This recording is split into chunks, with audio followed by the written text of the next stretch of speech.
तो संविधान के अनुसार जो ये दावे किए जा रहे हैं, जिस तरीके से कहा जा रहा है कि नहीं उनको हमने राष्ट्रीय अध्यक्ष के पद से हम लोगों ने उनको हटा दिया या फिर पार्लियामेंट में संसदीय दल का नेता बना, भाई अगर आप मुझे कहते तो मैं खुशी खुशी में आपको बनाता संसदीय दल का नेता, मुझे कोई उसमें दिक्कत नहीं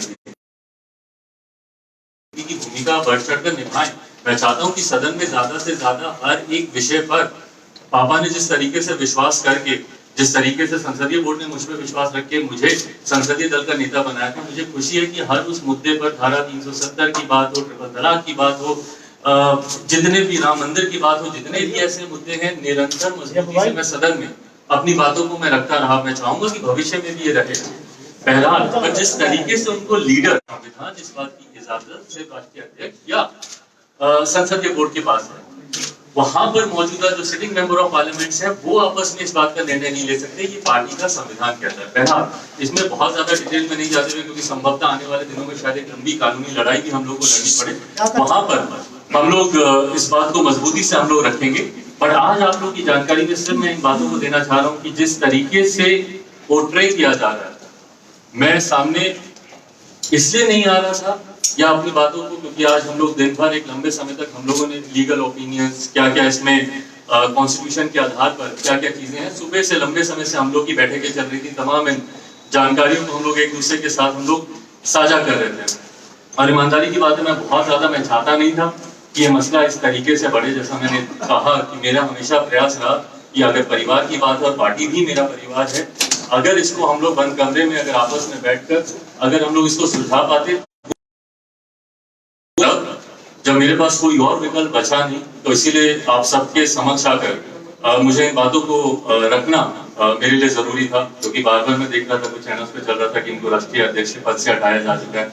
लोक जनशक्ति पार्टी का संविधान कहता है कि राष्ट्रीय अध्यक्ष का पद सिर्फ दो परिस्थितियों में खाली हो सकता है, या तो राष्ट्रीय अध्यक्ष का निधन हो या स्वतः अपनी मर्जी से राष्ट्रीय अध्यक्ष किसी भी परिस्थिति में जब वो रिजाइन करते हैं तो उसकी जगह दूसरे अध्यक्ष की नियुक्ति की जा सकती है। बट ये तमाम बातें, जैसा मैंने कहा, लीगल अधिकारियों ने जिस मजबूती से पार्टी के पक्ष में अपनी बातों को रखा, पार्टी को आगे लेकर जाने के लिए रखा, पार्टी को मजबूती प्रदान करने के लिए रखा, उस दिशा में मैं अपने पार्टी के तमाम साथियों के साथ, तमाम पदाधिकारियों के साथ, नेशनल बॉडी के हों, स्टेट बॉडी के हों, स्टेट प्रेसिडेंट्स हों, विभिन्न प्रकोष्ठों के अध्यक्ष हों, हमारी जिला समिति के पदाधिकारी हों, जिला अध्यक्ष हों, उन सब की सहमति और मजबूती के साथ आने वाले समय में लोक जनशक्ति पार्टी मजबूती से इस लड़ाई को लड़ने के लिए तैयार है।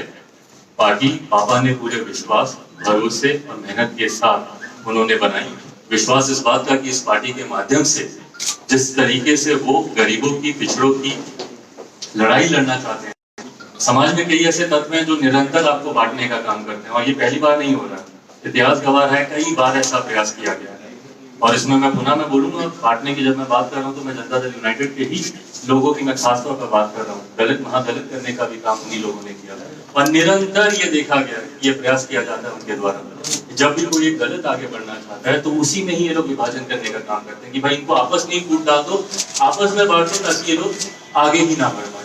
दलित महादलित कहा कि मैं रामविलास पासवान का बेटा हूँ, मैं एक शेर का बेटा हूँ ना। मैं उस वक्त अकेले चुनाव लड़ने से डरा जब मेरे पिता के निधन को कुछ समय नहीं बीता था। उस वक्त अगर मैं डंके की चोट पर अपने मुद्दों पर, अपने अधिकारों के लिए जाकर उस वक्त अगर मैं लड़ाई लड़ सकता हूँ, तो आज की तारीख में तो मेरी पार्टी, मेरे साथियों का पूरा समर्थन मेरे साथ है, मेरी तमाम पदाधिकारियों का समर्थन मेरे साथ है। और सबसे बड़ी बात, बिहार की जनता जिस तरीके से सोशल मीडिया के माध्यम से हो या व्यक्तिगत संपर्क साधने के माध्यम से हो, जिस तरीके से उनका प्यार और उनका समर्थन मुझे मिल रहा है, ये विश्वास मुझे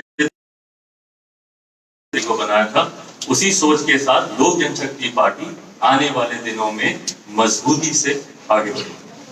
आप लोग जब कोई सवाल, चिराग जी, मेरा सवाल पशुपति पारस अभी भी आपको ये कह रहे हैं सर कि आपके पास कोई अधिकार नहीं है, वो कल पटना में कार्यकारिणी की बैठक करने जा रहे हैं, अध्यक्ष को चुन लिया जाएगा। जैसा मैंने कहा कि अधिकारों की आपने बात की, अधिकार मुझे लोक जनशक्ति पार्टी का संविधान ही देता है। संविधान की जानकारी के आधार पढ़ेंगे, जानकारी लेंगे। देखिए, कोई भी संगठन हो वो संविधान के अनुरूप ही चलता है। आप कि व्यक्तिगत सोच, व्यक्तिगत भावना कुछ और हो सकती है, बट जो संविधान में लिखा है आप उसी के को फॉलो करते हुए, उसी को मानते हुए ही आप निर्णय ले सकते हैं। तो जो वो इस बात को कह रहे हैं कि मैं पार्टी का राष्ट्रीय अध्यक्ष भी हूं, मैंने कहा, मैंने तो आपको हवाला भी दिया, और अगर मेरी याददाश्त सही है तो लोक जनशक्ति पार्टी का आर्टिकल 19 का सब क्लॉज 5 मुझे इस बात का अधिकार है। चिराग, आपके जो चिराग पांचों बागी सांसदों के द्वारा आरोप लगाए जा रहे हैं कि आप एक तरफा निर्णय ले रहे थे, आप एक तरफा निर्णय ले रहे थे विधानसभा चुनाव के वक्त। पांचों बागी सांसदों का ये आरोप है कि आप लोकतंत्र खत्म कर दिए थे पार्टी में। किस चीज का आरोप है? एक तरफा निर्णय ले रहे थे बिहार विधानसभा चुनाव में एनडीए से बाहर आने का फैसला बिहार आपका। विधानसभा चुनाव में जितने भी निर्णय लिए गए आप सब मौजूद थे। जी। निरंतर बिहार पार्लियामेंट्री बोर्ड के नेताओं से राय मशवरा करके, उनसे बातचीत कर और अगर उस वक्त अगर उनके अनुसार निर्णय नहीं लिए गए तो ये प्रश्न उस वक्त उठने चाहिए थे, ताकि चुनाव समाप्त होने के 6 महीने के बाद उस वक्त ये सवाल आने चाहिए थे।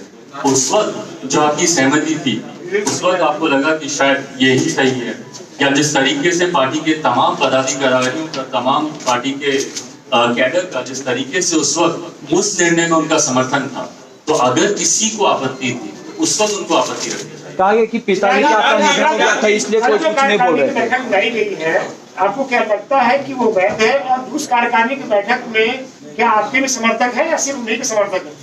देखिए, जैसा मैंने कहा कि सुबह से हम लोग इसको लेके हम लोग चर्चा कर ही रहे हैं, और इसमें क्या बेस्ट लीगल वे आउट होगा, क्या हम लोग को अगला कदम उठाना चाहिए, उसको लेकर हम सबकी चर्चा चल रही है। सही समय पर आने उसके नतीजे मानेंगे, जो भी फैसला होगा वहाँ पे उसको मानेंगे आप?